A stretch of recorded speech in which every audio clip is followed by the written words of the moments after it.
nandito tayo ngayon sa Green Hills, sa bagong building ulit. We will try itong Hoshino Coffee. Tignan natin kung ano meron, guys.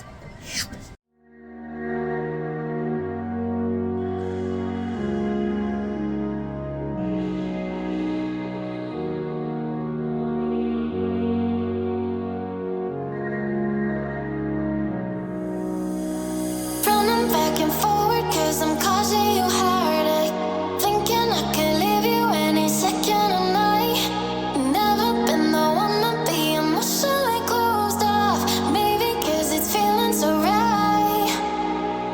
Running back and forward cause I'm causing you heartache.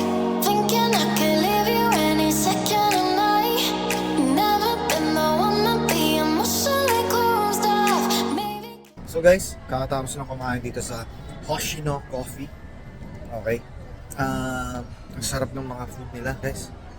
Ramdam mo na parang kang kumakain sa isang legit restaurant ng isang sa Japan. Yan. Ngayon, ano bang marerecommend ko dun sa inyo? Dun sa mga pinagtitikman ko. Okay. Ang nagustuhan ko at nag-stand out dun is yung omurice with beef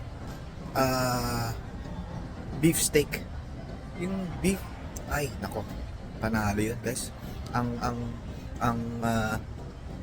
Ang lasa-lasa niya, and it's so tender. Tapos may garlic bits pa na very crunchy. Wow. Tapos yung ano rin, guys, gusto ko natikman ko yun sa kapatid ko, yung in-order niya yung omurice na may beef and curry. Panalo yun. So yung kanin binalot mo sa isang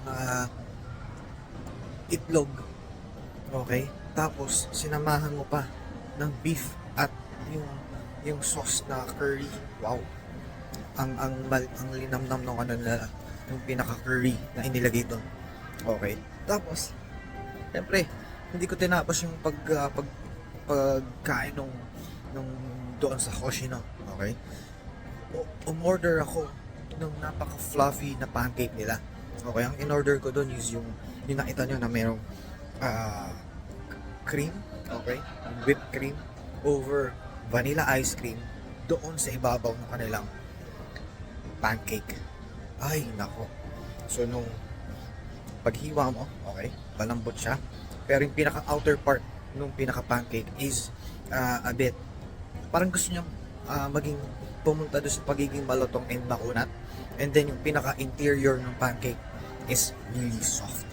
Wow. Ay, babalikan ko yun.